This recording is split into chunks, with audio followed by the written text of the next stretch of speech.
Indérésant est présenté par Comeback Skateboards. Depuis 2020, les professeurs de Comeback Skateboard ont formé plus de 10 000 élèves dans les écoles, dans les villes et dans les festivals. Pour inviter Comeback Skateboard chez vous, rendez-vous au www.comebackskateboards.com. Salut tout le monde, bienvenue à Indérésant numéro 2. On est le 27 juillet 2024, samedi, fait beau, fait chaud. Moi je prends du temps pour te jaser. Merci d'être là pour l'écouter.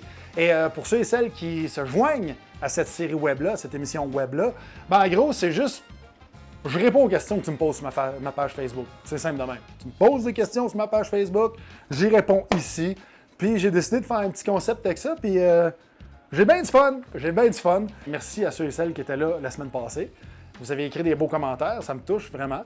Je ne m'attendais pas à ce qu'il y ait autant de monde qui l'écoute. J'ai reçu aussi un commentaire un peu spécial de la part d'un gars qui m'a traité de boomer. Je me suis fait traiter de boomer! Bang! De même, je suis rendu que je suis né en 1947. J'étais un boomer. Ça, c'est hot. En plus, le gars qui m'a traité de boomer, il doit avoir à peu près 25 ans.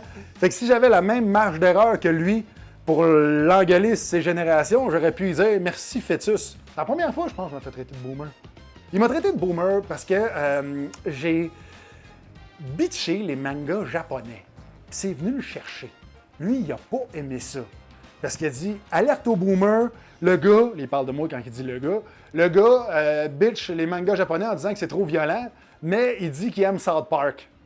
Fait que pour lui, ça se fait pas parce que c'est paradoxal et dichotomique. Je viens de plugger 2 mots à 500$, merci. Que je dise que les mangas japonais sont violents puis que South Park, j'aime ça. Mais Chris, pour moi, c'est évident la différence. Là. Je veux dire, South Park, ça a beau être violent, c'est des petits bonhommes en carton. Putain de bordel de merde, Kenny! C'est des caricatures, là, je veux dire, tandis que quand tu regardes un manga japonais, c'est... Man, la violence, moi, elle vient me chercher, là. Les petits yeux, en fait, les petits yeux. On met des petits yeux, sauf quand ils sourient, là. Mettons, les gros yeux de pastèque qui se mettent à brailler, qui coulent les chutes du Niagara, pendant que la fille se fait arracher des lambeaux de chair, puis t'as l'autre avec 8 tentacules qui fait... Fucked up, man! C'est fucked up! Ça met dans la tête du monde des images fuckées raides. Je dis pas de m'en regarder. Je dis juste que si t'as 8 ans, pis t'es devant de la violence devant South Park ou de la violence de manga, fort probablement que la violence de manga va te marquer plus. C'est tout ce que je dis. Sur ce, j'enchaîne avec les questions de la semaine que vous m'avez posées. La question numéro 1, Jonathan Grenier qui me demande « Comment on fait des enfants? » C'est une excellente question, Jonathan. Je suis content que tu me la poses. Je ne sais pas pour les autres, mais moi, ça s'est passé de même. Tu vas à Saint-Jean-Baptiste, puis à un moment donné, quand tu commences à être un peu chaud, là, entre la 7e et la 14e toune de Caïn, ben, tu t'en vas avec ta blonde dans les buissons. Tu fais ce que tu as à faire. Tu y vas avec intensité. Un bon 47 secondes. Puis à un moment donné, genre 2-3 mois plus tard, là, tu te rends compte qu'il se passe quelque chose. Ta blonde n'est plus pareille. Elle commence à chialer pour rien. Elle veut tout le temps qu'il masse le dos. Elle dit hey, je mangerais un Sando pickle. Pack de même, ça se retrouve avec la bédaine de Jack Black, avec des seins de. C'est des boules de bowling. C'est des boules de bowling, pop, du jour au lendemain. Et tu peux juste les regarder.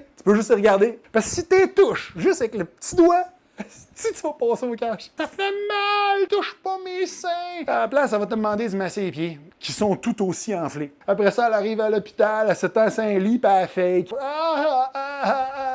Crie, c'est interminable. Puis à un moment donné, pouf, petit bébé qui sort. C'est comme ça que ça se fait des enfants. Je vais me faire pitcher des stérilets pour cette explication-là, moi. Prochaine question. Si tu pouvais avoir un super pouvoir, ce serait lequel? Alors, c'est sûr que les classiques, j'aimerais ça remonter le temps. J'aimerais ça remonter le temps juste pour voir toutes les gaffes de cons que j'ai faites dans ma vie. À un moment donné, moi, je me suis pété un poignet en sautant par-dessus un filet de tennis. J'aimerais ça arriver juste avant que je le fasse. Quand j'ai eu l'idée lumineuse de « Hey, on va faire ça ». Remonter le temps, ça pourrait être un bon pouvoir. Un autre pouvoir que j'aimerais avoir aussi, ce serait de toujours dire les bonnes affaires au bon moment. Ça, c'est un pouvoir qui est le fun. Juste du small talk.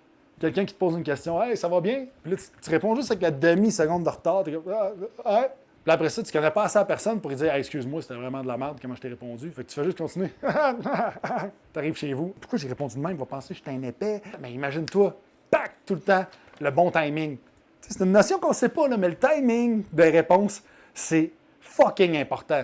T'sais, surtout quand tu rencontres quelqu'un. Mettons, tu marches dans la rue. Je prends souvent des marches, moi, dans le coin, parce que je suis rendu vieux. Fait que je prends des marches. Quand je marche dans la rue, je croise les voisins, veux pas. Et c'est fou à quel point notre cerveau calcule ça. Tu sais, pour pas que la situation soit crissement malaisante. Jusqu'à 20 pieds, tu regardes ailleurs, comme si tu l'avais pas vu, tu sais. Puis là, à 20 pieds, soudainement, tu le vois, tu sais. Clac, tu fais « Allô? » Il te regarde. « Allô? » Et le temps qu'il marche, puis que tu marches, c'est 10 pieds chacun, rototota, il n'a pas eu le temps d'avoir le malaise de l'après-allô, qui est le pire des malaises, là. Fait que d'avoir ces interactions-là qui sont toujours réussies, je pense que c'est un excellent super pouvoir. L'autre chose, j'aimerais ça être capable de recharger des batteries 2A avec mes doigts. Tu sais, ta manette de TV, tes batteries ne marchent plus, puis là, on fait toute la même affaire. Au lieu d'échanger, on pèse de plus en plus fort ces pitons en regardant la TV agressivement. Comme si on allait y faire peur. Imagine si tu avais ce pouvoir-là. Tu fais juste ouvrir la petite porte de la manette, tu sors tes batteries, ils sont rechargés. C'est pouvoir, ça. Oh, hey, un pouvoir que j'aimerais vraiment avoir, là, ce serait à chaque fois que je vois quelqu'un, il y a une toune d'intro qui arrive en même temps. Imagine-toi, là, tu as quelqu'un qui rentre dans la pièce. Hey, salut Matt. Dans ta tête, tu fais. Tu as une toune d'intro qui fit avec chacune des personnes. Tu as quelqu'un qui t'aime pas trop, là, fait chier, puis il est tout le temps comme dans tes jambes. Fait que juste quand il te dit allô, avant qu'il te parle, ça fait. Ça serait parfait. J'aimerais ça.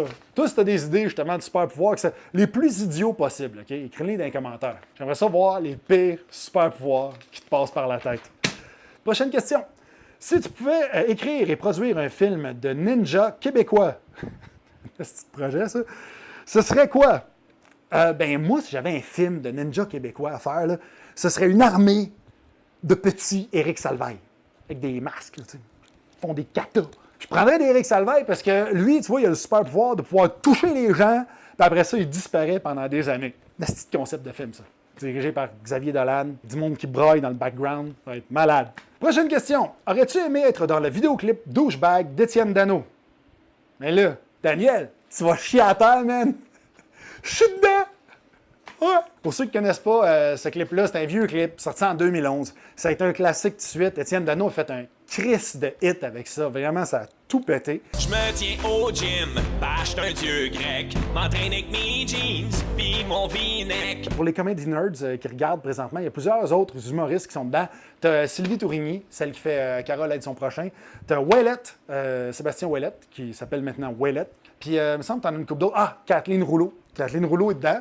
Moi, on ne voit pas longtemps. Je reçois des shots dans le ventre. On voit juste ma face qui crie en étant beaucoup trop intense. Prochaine question. La pire job pour toi que tu as faite ou non?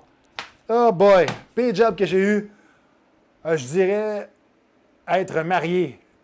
Pas mal ça, le pire job que j'ai eu. Bénévolement. Puis quand je suis parti, je n'ai même pas eu de prime de départ. Esti. Au lieu de ça, ça m'a coûté 200 000 $. C'est une belle job, là. Colin, j'ai eu du fun. Dis-toi que derrière chaque avocat qui roule en Porsche, il y a un couple de divorcés cassés. Ouais, c'est pas mal ça la vie. Tu sais, t'as du monde qui se marie. T'en as de moins en moins qui se marient, mais t'as quand même encore des gens qui se marient. Et il y en a des fois qui mettent de l'argent là-dedans. Là. Écoute, je trouve ça aberrant. Ils vont mettre un 30, 40 000 $ dans leur mariage. La robe de mariée vaut 3 000 $. 3 000 $ pour une affaire que tu mets une fois. Écoute, j'aurais tellement de jokes d'escorte de luxe qui me popent en tête présentement, mais je me retiens. Il y a peut-être des mineurs qui regardent ça, ce clip-là.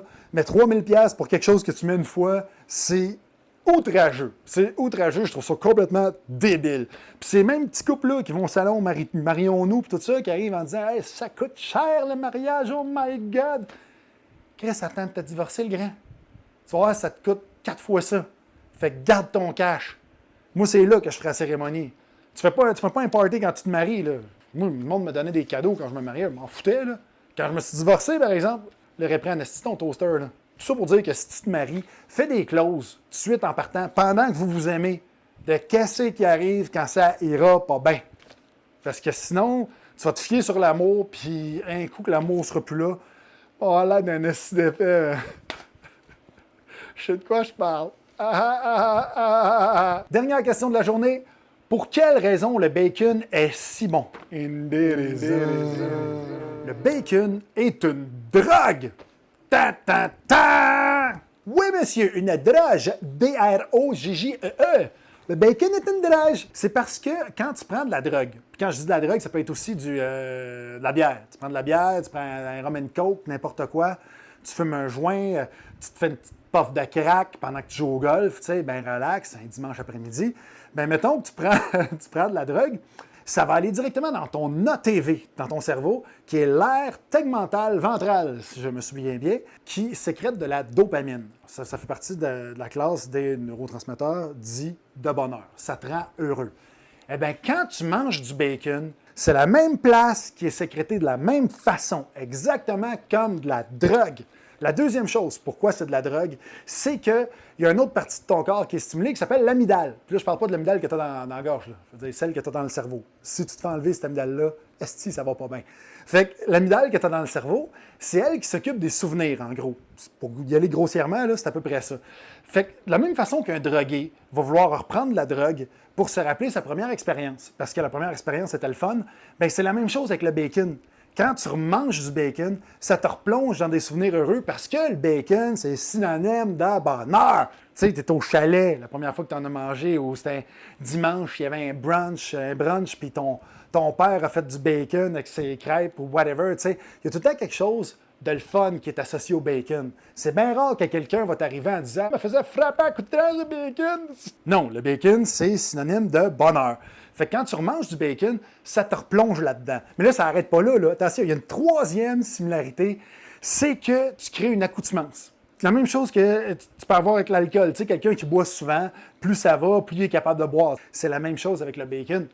Le bacon, puis les aliments gras, les chips, je veux dire, tu commences avec une petite poignée de chips la première fois que tu en manges.